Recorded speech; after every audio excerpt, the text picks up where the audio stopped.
Hey guys, this is Danni Danger again, and today I'm going to talk to you about comic reboots.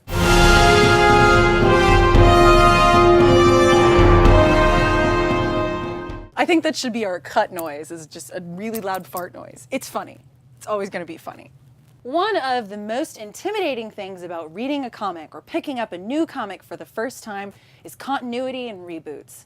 Why in some X-Men stories does Beast look more cat-like than, say, dog-like or human-like? Why are there different inconsistencies in stories?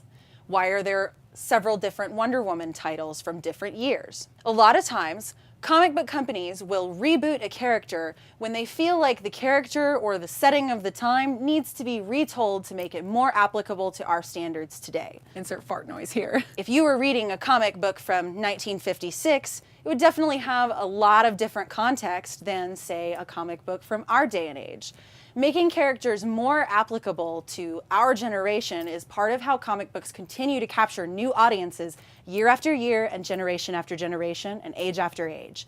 Very recently, DC just rebooted all of their titles, starting them over at #1, so that each character got a new opportunity to have their tale told from a different perspective. Much like tall tales, these stories are retold over and over again and are often given artistic license by who's writing them and what time they're writing them in. This can be really confusing for a lot of folks though. Things do change. Before you choose a comic, talk to somebody at your local comic book shop about which story you'd be reading.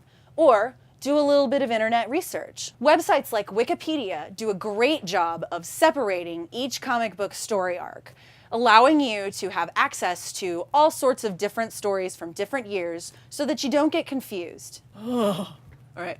Thanks for joining us on another weird adventure, guys. Please make sure to subscribe. Special thanks to Austin Books and Comics for allowing us to film in their space and show off their comics, and just generally being awesome.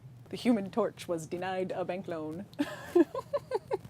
Back issues are really cool to me because I like to collect titles that are short-running titles, maybe that have like only 1 to 6 or 7 issues. Trade paperbacks are a really cool way to collect comics, especially if it's something that you foresee yourself reading over and over again.